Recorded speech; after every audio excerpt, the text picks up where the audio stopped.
Salut la canaille, à nouveau je vous propose une analyse d'entreprise aujourd'hui. On va s'intéresser à Meta, la maison mère de Facebook, Instagram, WhatsApp et Messenger, qui a publié son rapport Q4 2023 dans lequel les chiffres ahurissants ont poussé le titre de $350 à 470 depuis le mois de janvier. À l'heure en tout cas où je prépare le speech de cette vidéo. Meta c'est un dossier, c'est vraiment une action phare du Nasdaq. Elle a autant de fans que de détracteurs, mais ce qu'on peut pas lui retirer c'est que franchement, waouh! C'est une entreprise incroyable comme toutes les autres GAFAM. Enfin non, maintenant il faut les appeler les 7 magnifiques, a priori on a rajouté à la liste habituelle Nvidia et Tesla. Donc on se lance. Vous avez le plan en tête, c'est toujours un peu la même chose. On commence par une revue du business. Après on se focalise sur les états financiers, vous connaissez, compte de résultats, bilan, cash flow statement. Ensuite un point sur l'action Meta. Et on termine toujours, c'est vraiment important de le faire, par une conclusion, un récap avec une idée stratégie, si on devait investir ou pas sur le titre. Achtung, je délivre pas de conseils. Je pousse personne à acheter ni à vendre. Je vous dis même pas si à titre personnel je possède des actions ou quoi, c'est vraiment pour vous partager ma méthode de travail. Vous êtes les seuls responsables de ce que vous faites de vos sous, blablabla, blablabla, là-dessus, on y va.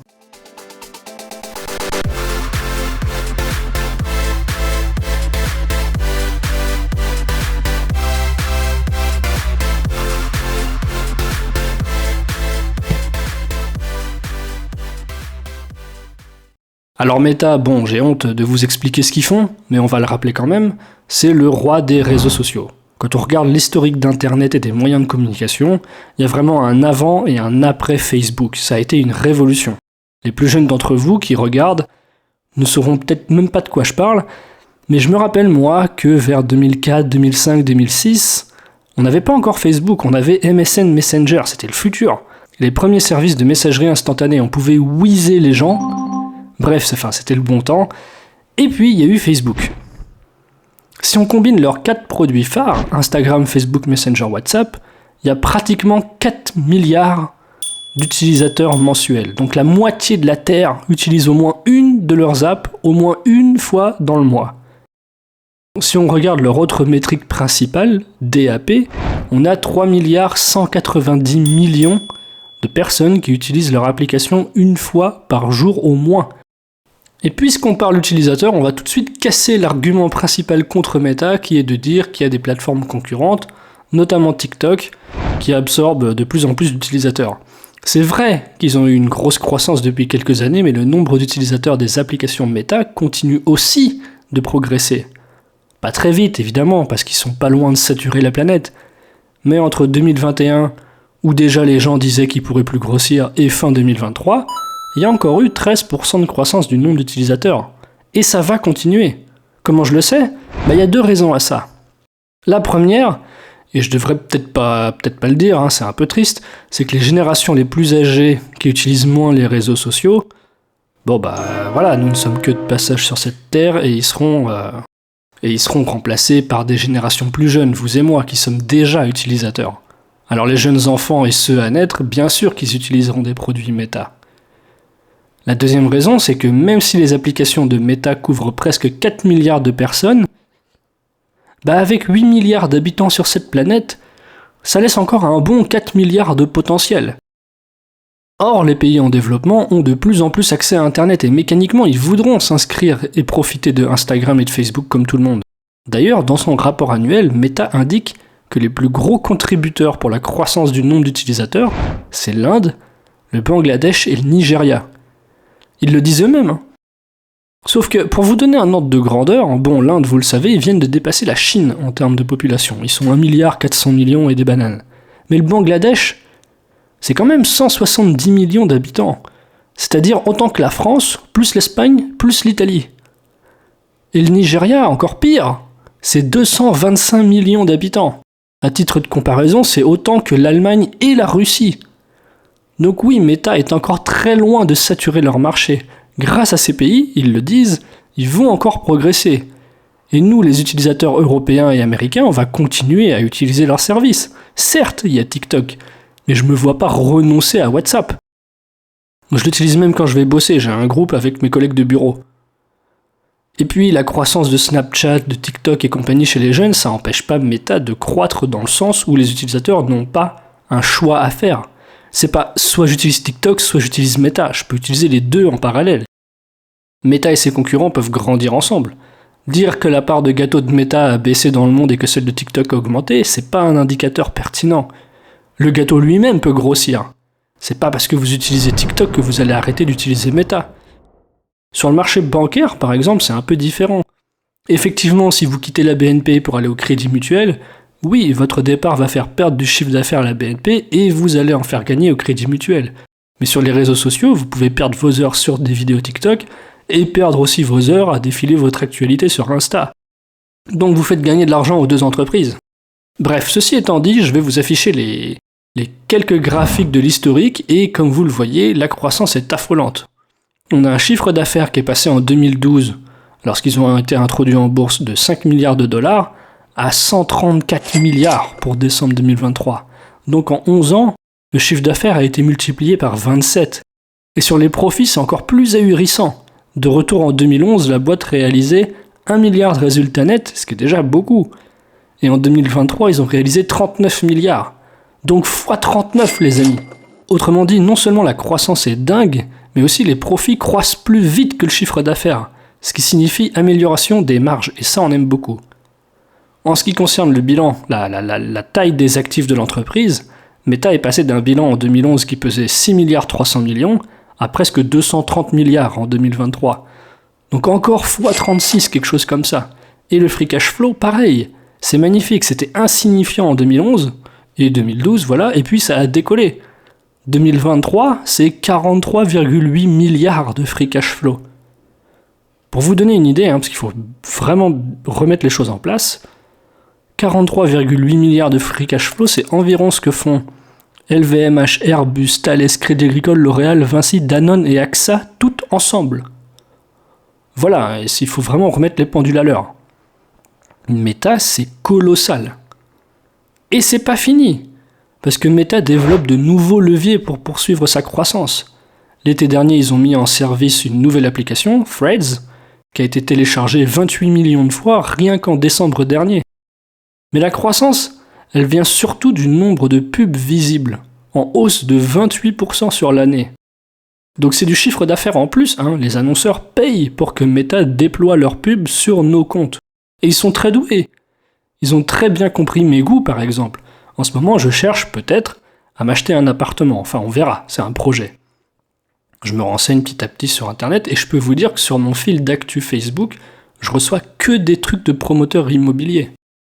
Ce qui pose des problèmes sur la vie privée des gens, et d'ailleurs on y reviendra plus tard, c'est un point très important. Donc cette croissance de Meta, elle passe par une augmentation du nombre de pubs sur leur plateforme. Ce qui signifie que même si subitement le nombre d'utilisateurs s'arrêtait d'augmenter, ça signifierait pas la fin de Meta. Ils pourraient toujours décider d'augmenter le nombre de pubs sur vos comptes, et ils pourraient aussi décider d'augmenter le prix des pubs qu'ils font payer aux annonceurs. Alors parlons-en. Je vous ai dit que le nombre de pubs avait augmenté de 28%. D'où je sors ça ? Du rapport annuel, bien sûr, mais ça s'explique surtout par les réels. Vous savez, les services de vidéos courtes qui concurrencent TikTok. Vous passez votre temps à sweeper et paf, vous avez une petite page de pub. Sauf que vous passez votre temps à sweeper, donc au bout d'une heure d'utilisation, peut-être que vous avez vu passer 200 pubs. Et j'ai fait un petit test rapide sur mon téléphone, j'ai scrollé les réels, et j'ai remarqué qu'environ toutes les 2-3 vidéos, j'ai un lien sponsorisé.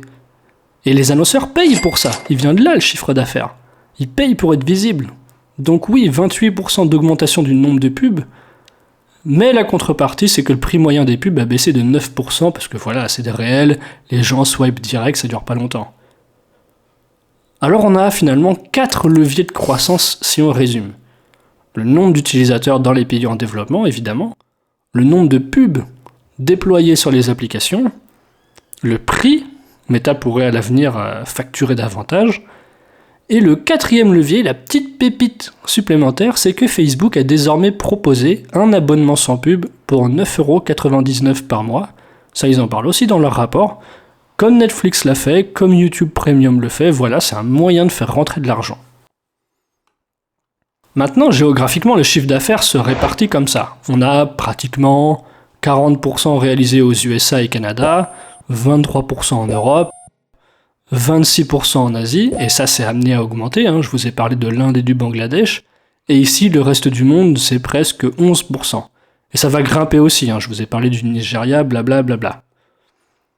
Après on a parlé du chiffre d'affaires, des profits, etc., mais concrètement, un mec sur leur plateforme, ça leur rapporte combien un abonné, genre vous et moi en moyenne, combien ça vaut pour Meta? Et ça aussi c'est une information qui nous est donnée dans le rapport annuel.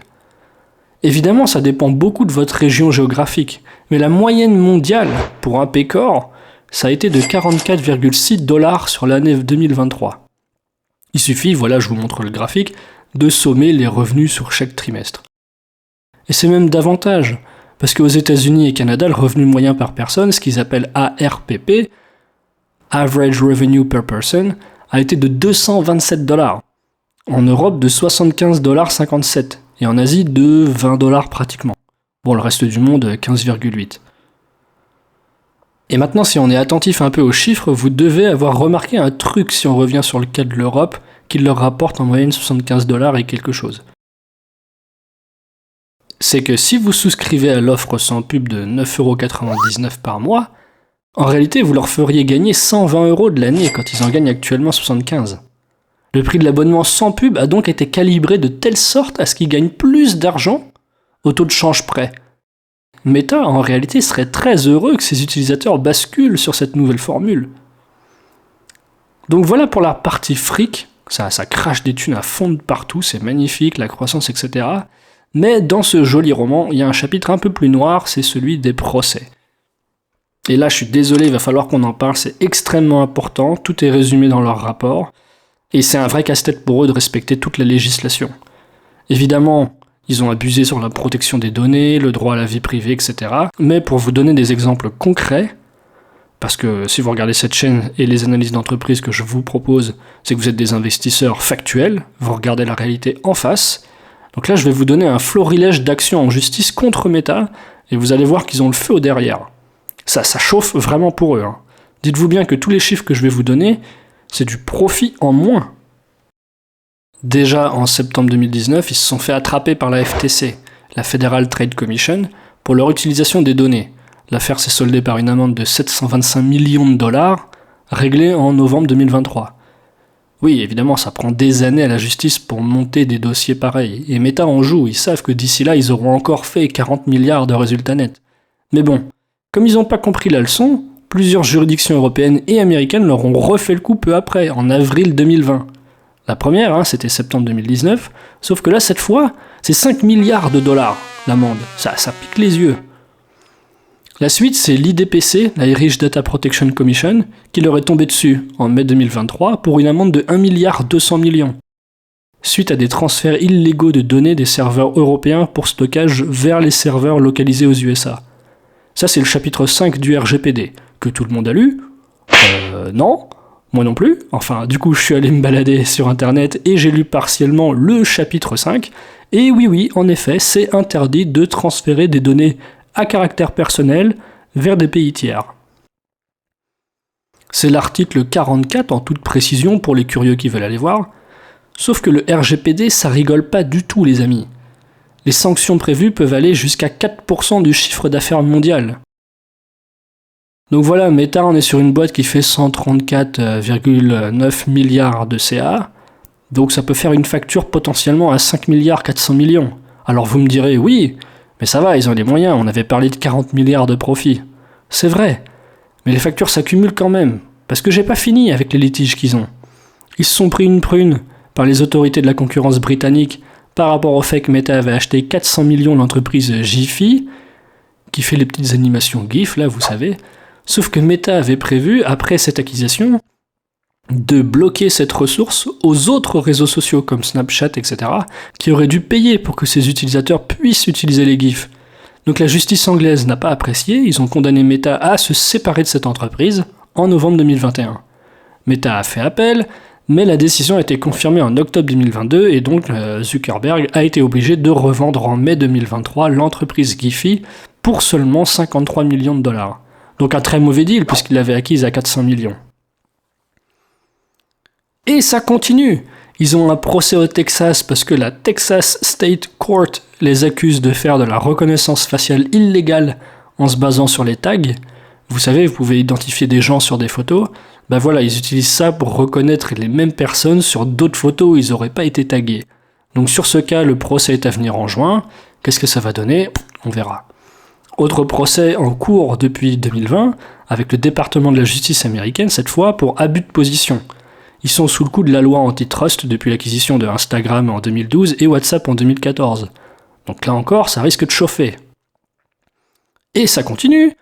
En août 2018, plusieurs actions aboutissent à un procès parce que Meta aurait exagéré son nombre d'utilisateurs auprès des annonceurs qui veulent, vous savez, mettre de la pub sur les apps de Meta, Facebook, compagnie. Et Meta, à l'époque encore appelé Facebook, leur demandait de payer plus cher, soi-disant qu'ils allaient toucher un public plus vaste en nombre d'utilisateurs qu'il ne l'était en réalité. Donc à nouveau, Meta a fait appel et l'affaire est toujours en cours.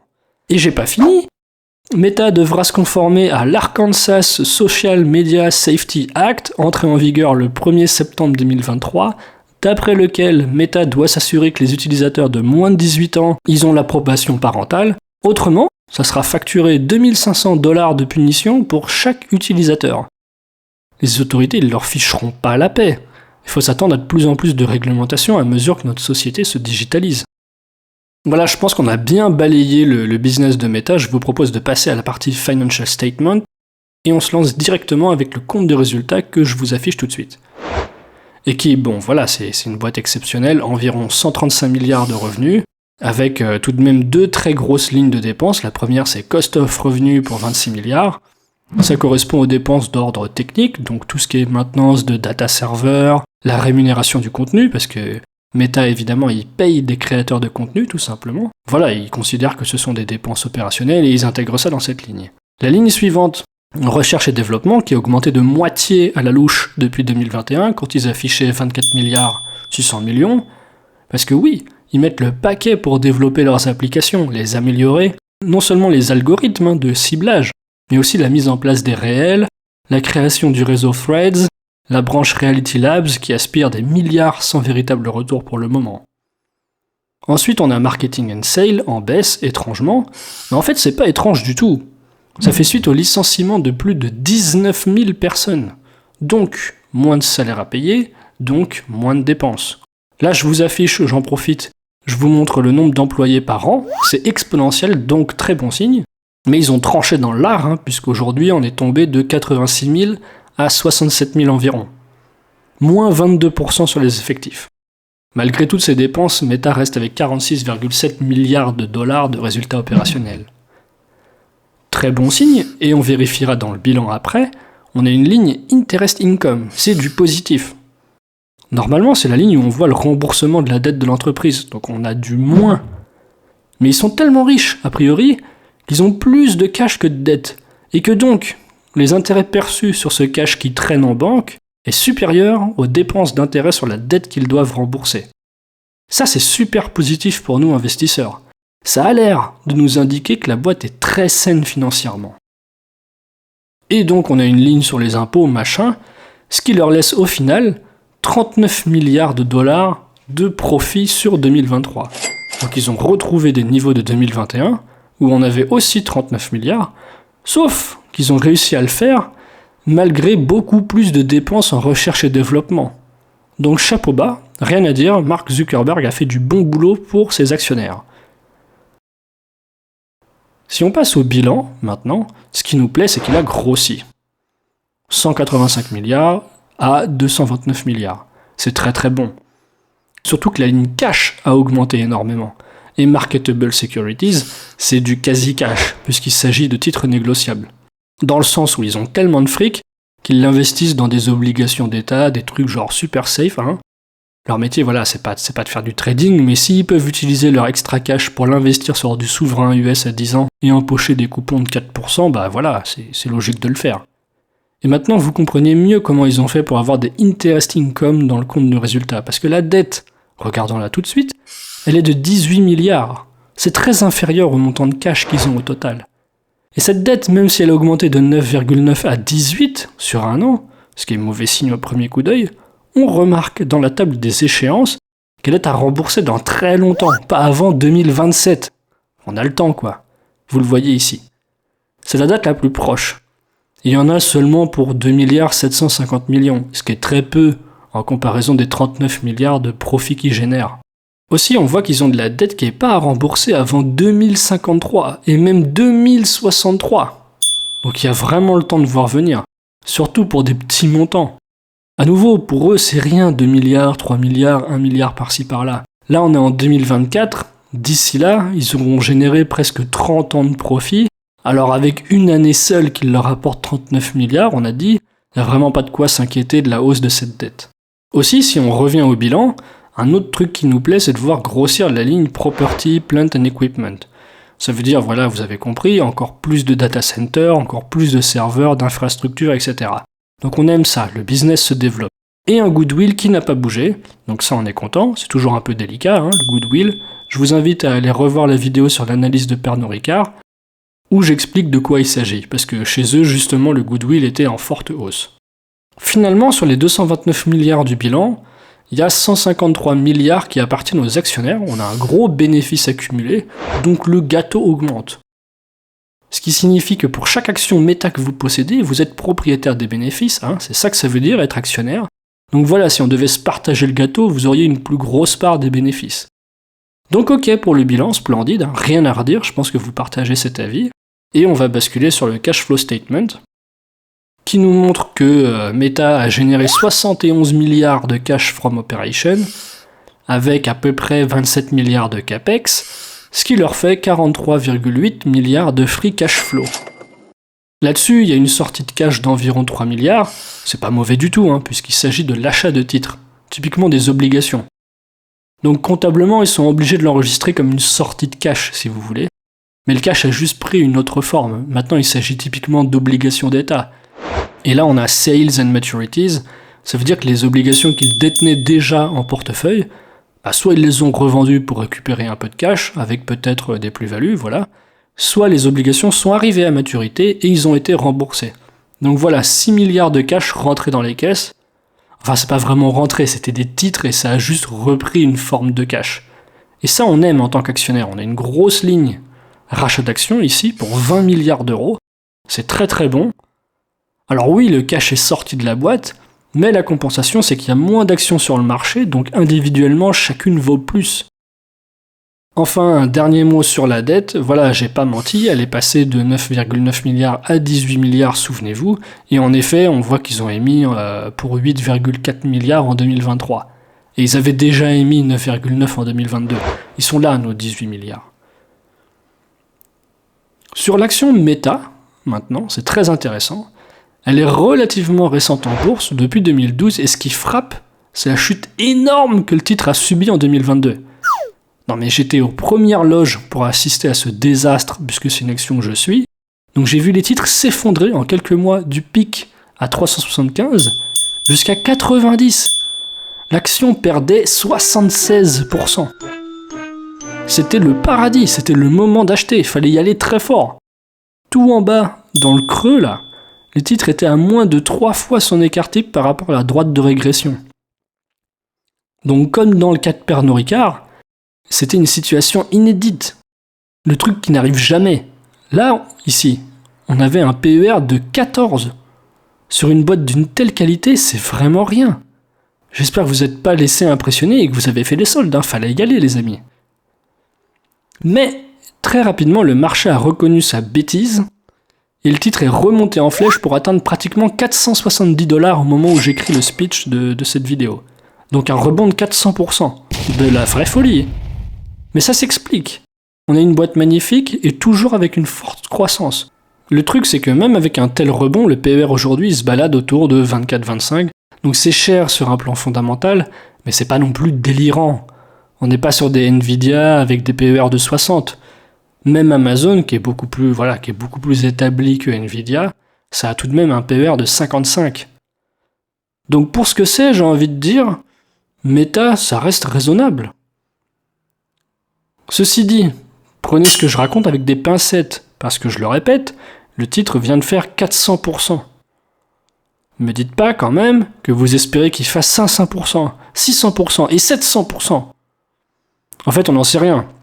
Mon credo, voilà, c'est de dire, le cours de l'action, on ne sait pas ce qu'il va faire, on ne sait pas ce qui va se passer, mais la seule chose qu'on peut faire, ce sur quoi on est maître de notre destin, c'est acheter de belles entreprises. Il n'y a pas de doute qu'elles vont monter, les belles entreprises. Sinon, autre point intéressant, avec l'apparition d'un dividende, même s'il est seulement à 2 $ par an et que ça donnerait un rendement risible de 0,4%, c'est pas à prendre à la légère. C'est une vraie annonce de la part de Meta. Ça veut dire qu'ils vont enfin reverser une part de leurs bénéfices aux actionnaires de manière très palpable et que sûrement le dividende va augmenter. Ce sera 2,50 $, puis 3 $ par an, etc.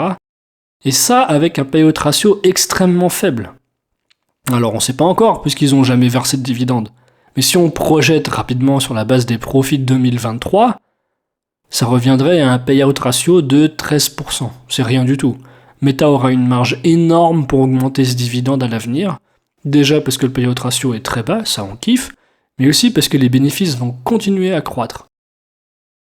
Donc tout ça va nous emmener à la dernière partie de l'analyse, notre récap, la conclusion et la stratégie sur le titre. Bien sûr, on a quel profil, vous l'aurez deviné, celui d'un fast grower.